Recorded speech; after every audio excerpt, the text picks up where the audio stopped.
Ecuador, denominada oficialmente República del Ecuador, es un país situado en América del Sur que cuenta con una población de más de 16.500.000 habitantes, siendo el 10º país más poblado de América. Se trata de una nación a la que la Facultad de Ciencia Política, Gobierno y Relaciones Internacionales de la Universidad del Rosario le ha dedicado tiempo de estudio como parte de las dinámicas regionales que inciden en nuestro país. La línea de institucionalidad y democracia del Grupo de Estudios Políticos e Internacionales dentro del proyecto de investigación sobre democracia en Ecuador analizó el papel de las mujeres en la democratización en ese país, con hincapié en la denominada Revolución Ciudadana, fenómeno liderado por el expresidente Rafael Correa. Pero para entender este enfoque de género se debe hacer un poco de historia. En 1830 se convirtió en la República del Ecuador al separarse de la Gran Colombia. Su primer presidente fue Juan José Flores.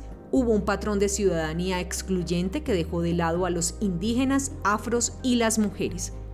1895, periodo liberal guiado por Eloy Alfaro, líder de la Revolución Liberal Ecuatoriana, donde se luchó por la igualdad de las mujeres, pero no se concretó tal objetivo. 1897, por medio de la Constitución de ese año se estableció la igualdad ante la ley, libertad de pensamiento y se legalizó la libertad de cultos. 1901, instalación de normales donde se formaban maestras legitimando el rol social de la mujer. 1902, ley del registro civil y de matrimonio civil y divorcio.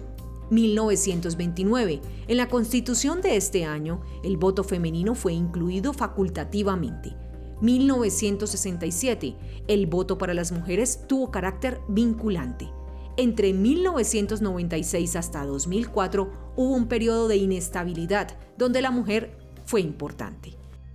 Mucha gente se acuerda, por ejemplo, a mediados de los 90 Ecuador tuvo en una sola noche 3 presidentes, en 10 años 9 presidentes, entre el 96 y el 2013 ningún presidente elegido de manera directa había podido terminar su mandato.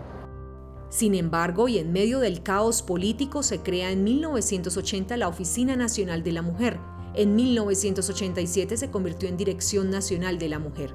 En 1994 se promulgó la Ley de Amparo Laboral de la Mujer y se inauguraron las Comisarías de la Mujer. 1996 se instauró la Coordinadora Política de Mujeres Ecuatorianas. En este mismo año accedió al poder Abdalá Bucaram y elige como fórmula a una mujer, Rosalía Arteaga. Luego de la destitución de Bucaram, su vicepresidenta asumió pero solo unas cuantas horas.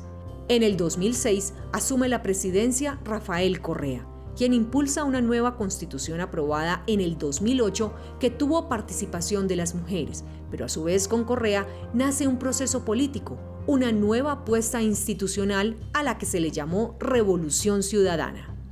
Hay 3 activos más bien que uno le puede atribuir a Rafael Correa y a sus 10 años de gobierno. En primer lugar, la estabilidad, que era algo que el Estado ecuatoriano no tenía. Los presidentes, como decía, no terminaban su mandato. Lo segundo, digamos que hay un salto cualitativo y cuantitativo en materia de redistribución económica. Se redujo en 10 puntos la pobreza, en 4 puntos la pobreza extrema, se redujo la concentración del ingreso. Digamos que se generó una sociedad en materia económica mucho más igualitaria y en tercer lugar, lo que es para muchos el asunto más importante, se lograron unos niveles de participación muy importantes, es decir, se le dio vida a un nuevo partido político, la oposición, digamos, por el estilo de gobernar de Rafael Correa también se reconfiguró, se organizó mucho mejor y hoy la política ecuatoriana, digamos que es una política mucho más coherente. Si uno la compara, por ejemplo, con Venezuela, que es un proceso, digamos, con los mismos matices ideológicos, pero que llegó a un resultado muy diferente, uno se da cuenta que efectivamente algo tuvieron que hacer bien en Ecuador. Los rasgos autoritarios del presidente Correa tuvo un enfrentamiento con grupos indígenas y en cierta medida con las mujeres, pues su inicial inclusión y participación no fue tal. Surgieron limitaciones, por un lado por su posición ultracatólica y por otro la intervención de la mujer en la Constitución fue más modesta de lo que se había planteado.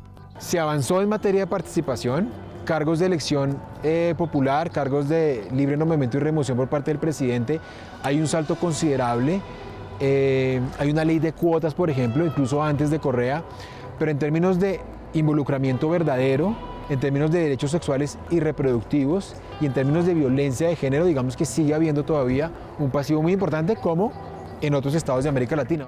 Como lo indica el estudio realizado por la Universidad del Rosario, el papel de la mujer en la democracia es importante e indispensable. Un sistema que tenga Estado de Derecho, pero en el que las mujeres no tengan garantías, que no sean titulares de derecho, en el que no haya transversalización suficiente en el enfoque de género, es una democracia limitada que no ha desarrollado su potencial. El gran reto de las democracias, y un poco lo que quisimos hacer con este estudio, es señalar la importancia de la transversalización de género como un elemento indispensable para la democracia. Por transversalización de género entendemos la inclusión del tema de género en todas las políticas públicas. Entonces, el gran desafío consiste en tener indicadores fiables de transversalización, en conocer hasta qué punto una sociedad se ha apropiado del tema de género, porque digamos tenemos unos indicadores muy planos. Participación de las mujeres en corporaciones, participación de las mujeres en el gobierno, participación de las mujeres en cargos de elección popular. Esos son indicadores que, aunque son necesarios, no son suficientes, y de allí surge la importancia de la transversalización.